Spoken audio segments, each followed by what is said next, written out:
বাঙালিদের উপর অত্যাচার হলে বিজেপির নেতাদের আর বাড়ি থেকে বেরোতে দেব না, এই বিস্ফোরক মন্তব্য করে রাজনৈতিক মহলে তীব্র আলোড়ন তুললেন সালারের তৃণমূল বিধায়ক হুমায়ুন কবির। শনিবার এক দলীয় কর্মসূচিতে ভাষণ দিতে গিয়ে বাংলার আত্মপরিচয়ের সম্মান রক্ষার প্রশ্নে বিজেপিকে সরাসরি হুঁশিয়ারি দেন তিনি। সভামঞ্চ থেকে বিধায়ক হুমায়ুন কবির বলেন, বাংলার মানুষ শান্তিপ্রিয় হলেও সম্মান নিয়ে কেউ খেললে তারা আর চুপ থাকবে না।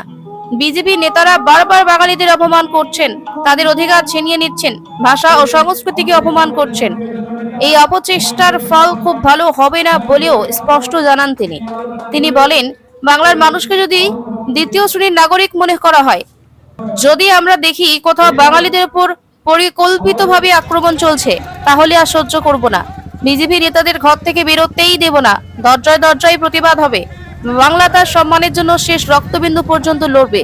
বিধায়কের এই মন্তব্যে রীতিমতো চাঞ্চল্য ছড়িয়েছে রাজনৈতিক মহলে। শাসক দলের একাংশ তার বক্তব্যকে প্রতিবাদের ভাষা বলে ব্যাখ্যা করলেও বিজেপির তরফে মন্তব্যকে গণতান্ত্রিক পরিকাঠামোর জন্য বিপজ্জনক হুমকি বলে চিহ্নিত করা হয়েছে।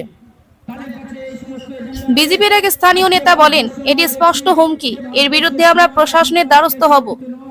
সামাজিক মাধ্যমে ইতিমধ্যেই ভাইরাল হয়েছে বিধায়কের বক্তব্যের ভিডিও। কেউ একে বাঙালি অধিকার রক্ষার ডাক বলে মনে করছেন, আবার কেউ বলছে রাজনৈতিকভাবে উস্কানিমূলক এমন ভাষা রাজ্যে অশান্তি বাড়াতে পারে। ঘটনার জেরে রাজ্য রাজনীতি আরো একবার উত্তপ্ত।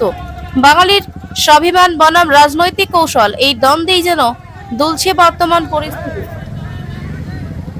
ভরতপুর সহ খড়গ্রামে অবৈধভাবে আধার কার্ডের সেন্টার দেখা দিয়েছে এবং পুলিশ গ্রেপ্তার করেছে। পুলিশ কি সক্রিয় হলে কি এরকম যে অবৈধ, যখন যে কোনো লোক যদি কারো পরিচয়পত্র ডুপ্লিকেট তৈরি করে, জাল নোটের ব্যবহার করে, বা ভারতবর্ষের সংবিধান অনুযায়ী ভারতবর্ষের যে গভর্নমেন্টের জিও সেন্ট্রাল গভর্নমেন্টের যে আইন, সেই আইনের অ্যামেন্ডমেন্ট কখন কি হচ্ছে সেগুলাকে গুরুত্ব দিয়ে যেসব আসল নথি তাদের উপরে অত্যাচার হলেই আমরা কিন্তু শুনবো না। কিন্তু কেউ যদি ডুপ্লিকেট নথি তৈরি করে, কেউ যদি বদমাইশি করে কাউকে ডুপ্লিকেট নথি, জাল টাকার ব্যবহার করে, তাদের বিরুদ্ধে আইনগত রাজ্য প্রশাসন কঠোরভাবে ব্যবস্থা নেবে। বলছি যে মঞ্চে বক্তব্য রাখতে উঠতে যে দুর্নীতির কথা বললেন, সেখানে দেখা গিয়েছে কান্দির খরসা মোড়ে একটি চেকপোস্ট রয়েছে, যেখানে মুখ্যমন্ত্রী মমতা বন্দ্যোপাধ্যায় বালির ঘাট বন্ধ করার নির্দেশ দিয়েছে, ঘাটগুলি বন্ধ আছে। সেখানে চেকপোস্ট থেকে অবৈধভাবে টাকা নেওয়া হচ্ছে, এটা অভিযোগ করছে বিরোধীরা। কি বলবেন? বিরোধীরা অভিযোগ করছে, আমিও তো অভিযোগ করছি। এখানে অনেক মাতব্বরের পকেট ভর্তি হচ্ছে, এসব বন্ধ করতে হবে। বিরোধীরা যেটা বলছে আমিও বলছি, আমাদের মুখ্যমন্ত্রী এসব টোল তোলা বা চেকপোস্ট করে গাড়িওয়ালাদের থামিয়ে টাকা তোলা, এখানে কিছু আংশিক পুলিশ অফিসারও যুক্ত আছে, কিছু নেতাও যুক্ত আছে, তাদের পকেট ভর্তি করার জন্য এসব চলছে। যদি তারা বন্ধ না করে, আমি তৃণমূলের স্তরের কর্মীদের নিয়েই তাদের বিরুদ্ধে আন্দোলনে নামব।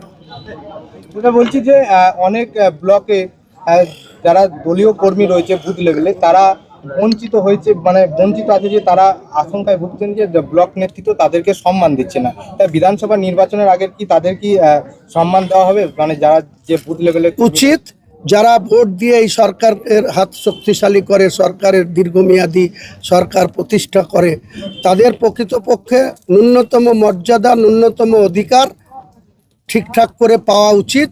সে তার পক্ষেই আমি কথা বলি, সেই কথা বলবো যতদিন রাজনীতিতে থাকবো।